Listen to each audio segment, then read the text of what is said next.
All right, here is a quick and easy coaching article from Jonathan Wisman.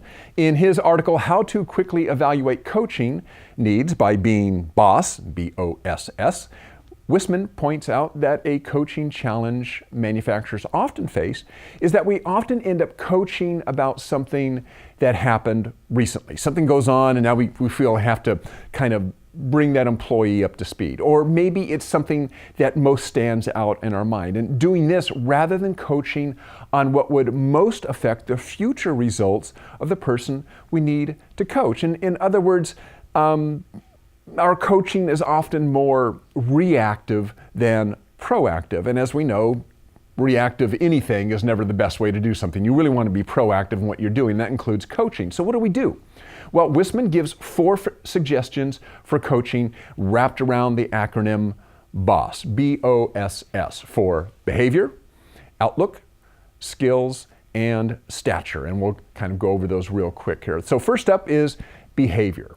What are the behaviors of your team members, asks Wisman. That is, what they do, not how they do it. What are the critical behavior activities the person needs to be involved in for success? For a salesperson, for instance, it might include the number of calls or the contacts that she makes and the email she sends. It would also, or could include things like eating, drinking, and exercise, says Wisman. How organized is a person? How well does he or she use available resources? So taking a close look at behaviors might provide an area rich for coaching. And as Wisman says, it doesn't matter how great someone is at something if he never actually does it. Skills are one thing, carrying out the skills is another. What are their behaviors? Next, outlook. Wisman believes that a person's outlook has the biggest effect on results. It's how someone feels in any given moment. And as you know, that can change from hour to hour or day to day. It could be the outlook toward oneself. How does that employee feel towards themselves? It could be their outlook on the marketplace or the economy or the competition, the company, or it could be their outlook toward you, their manager, or any other person. It's important to stay in touch with the changing outlooks of team members. And how do you do that? Well, how about listening, right? What are your employees saying? Or maybe what aren't they saying? This doesn't get talked about a lot. Obviously, if you're listening to employees and they're talking to you, you have communication, you know what they're saying. But very often, there's a rhythm to conversation. We know how conversations should go. We know that we say certain things. We're going to get some sort of feedback. We're going to get some sort of conversation flowing. If you say something, or if a topic comes up and somebody is silent or they deflect, so what they're saying is just as important as what they're not saying. And you got to investigate that. Talk to your team members. Open up those lines of communication. Understand their outlook, and you'll be able to be way ahead in performance. Third is skills. That's the first S, skills. This is how your team members do something. It's their skill level.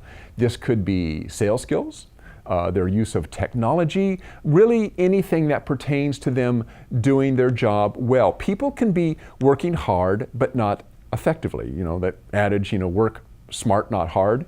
Now, that's the same idea, right? When you're evaluating coaching needs, you might ask yourself, is there a particular skill that person needs to improve? If the answer is yes, well, then that is a long-term coaching project for you, right? Bring them up in those skills. Make sure they know what they're doing in their job. And finally, this one I think is really interesting. We don't talk about it much, and that is stature. Where the first 3 behaviors, outlook, skills, behavior, outlook, and skills are pretty obvious. This one isn't, and by stature, Wisman means the essence of how people are viewed by others. How do others perceive this employee? This is a real touchy-feely thing. It's important, particularly if you have customer-facing employees. This could be related to their look, their physical presence. It could be their online presence. How do they come across? You might have a lot of employees that work strictly online. It could be phone. It could be social media. How do they come across? Anything that changes the way that person is viewed by others is important to your company if they are customer-facing employees. If they need to be respected, do they have the demeanor of a trusted advisor? Is the way others view them commensurate with how they need to be viewed to be enjoying, the highest level of success and cooperation from others? And really, stature and how people view your employees, this is a tricky one, and I think perhaps maybe fraught with some legal issues if you're not careful on how you do it. It's one thing to coach someone on their skills or behavior.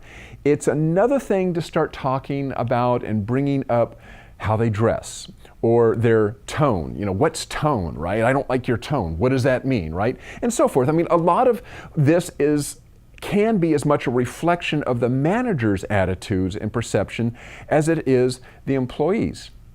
Food for thought. But this is, in any case, some good suggestions from Jonathan Wisman. Just remember, boss when coaching behavior, outlook, skills, and stature.